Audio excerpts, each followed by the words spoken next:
ఈ రోజు సోషల్ మీడియాను మనం చూస్తున్నాం. విచ్చలవిడితనం వచ్చింది. క్యారెక్టర్ అసాసినేషన్ జరిగే పరిస్థితి వస్తుంది. ఆడబిడ్డలు తలెత్తుకొని తిరగలేని పరిస్థితి వస్తా ఉంది. ఇది మంచి సాంప్రదాయం కాదు. నాకు చాలా సంతోషం, అసెంబ్లీలో బూతులు లేవు. ఇప్పుడు అసెంబ్లీ అంతా కూడా సబ్జెక్ట్స్ పైన చర్చించే పరిస్థితికి వచ్చాం.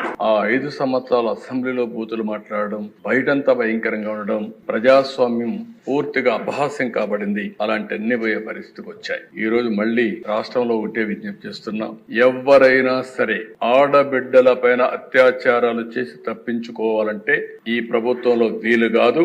అదే చివరి రోజు అవుతుందని మరొకసారి హెచ్చరిస్తున్నాం. చాలా కఠినంగా చెప్తున్నాం. ఇంకా కొంతమంది అక్కడక్కడ చూస్తున్నారు, ఆకతాయిలు ఉన్నారు, ఇష్టానుసారంగా ప్రవర్తిస్తున్నారు. వారందరికీ కూడా ఒక మెసేజ్ పోవాల్సిన అవసరం ఉంది. నేను ఒకప్పుడు ఒక మెసేజ్ ఇచ్చాను. ఈ రాష్ట్రంలో లా అండ్ ఆర్డర్ మెయింటైన్ చేయాలి. తీవ్రవాద సమస్య పరిష్కారం కావాలి. మత విద్వేషాలు లేని రాష్ట్రంగా మత సామరస్యాన్ని పెంచాలి. ముఠా నాయకులందరినీ ఒకటే మెసేజ్ ఇచ్చాను. తరతరాలుగా మీరు ముఠాలకు పాటుపడుతున్నారు. కుటుంబాలు లేకుండా పోయే పరిస్థితి వస్తా ఉంది. ఇంక ఈ రాష్ట్రంలో జరగడానికి వీలు లేదని ఆ రోజు కూడా చాలా స్పష్టంగా కంట్రోల్ చేశాం. రౌడీలకు ఒక మెసేజ్ ఇచ్చాం. ఈ రాష్ట్రంలో రౌడీ అనేవాడు ఉండడానికి వీలు లేదు. ఈ రాష్ట్రం మీకు సహకరించదు.